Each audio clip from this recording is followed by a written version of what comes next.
শুরু হলো বাংলাদেশ দলের এশিয়া কাপের ক্যাম্প। তবে 14 তারিখ পর্যন্ত আনুষ্ঠানিকভাবে তো হবে কেবল ফিটনেস নিয়ে কাজ। মাঝে 10ই আগস্ট নেওয়া হবে ক্রিকেটারদের ফিটনেস টেস্ট। প্রথম দিনের ক্যাম্পে ছিলেন না অধিনায়ক লিটন দাস, তাসকিন আহমেদ ও মেহেদী হাসান মিরাজরা। এশিয়া কাপের জন্য বাংলাদেশের ঘোষিত 25 সদস্যের প্রাথমিক দলে আছেন নাজমুল হোসেন শান্ত। স্বভাবতই কঠিন পরিশ্রমী শান্ত হাজির ছিলেন প্রথম দিনের সেশনে। কিন্তু শান্তর নতুন লুক কি আপনার নজরে পড়েছে? ঢাকরা বাবরি চুল কেটে অনেকটাই ছোট করে ফেলেছেন সদ্যই অধিনায়কত্ব ছাড়া শান্ত।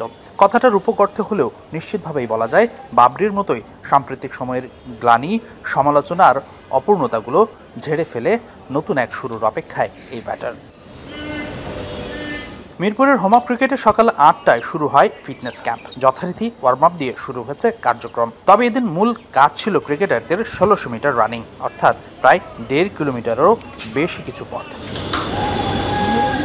বিসিবি ট্রেইনার নাথান কেলির অধীনে পরিচালিত হয় পুরো সেশন। ক্রিকেটারদের স্ট্যামিনা যাচাই করতে দেয়া হয় সময়সীমা।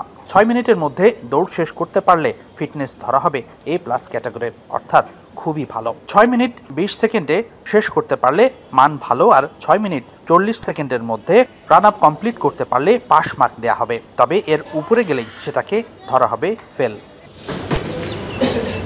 তবে বুধবার যা হয়েছে সেটা কেবল ড্রেস রিহার্সাল। ক্রিকেটাররা কে কোন অবস্থায় আছেন সেটা তাদের জানানোই এর মূল উদ্দেশ্য।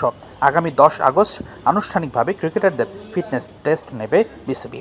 এর আগে ক্রিকেটাররা নিজেদের তৈরি করার সময় পাচ্ছেন কিছুদিন। ফিটনেস টেস্ট নেবার পরের 4 দিনও হবে ফিটনেস নিয়ে কাজ। যাদের উন্নতি প্রয়োজন আছে তাদের দেয়া হবে ব্যক্তিগত কর্মপরিকল্পনা।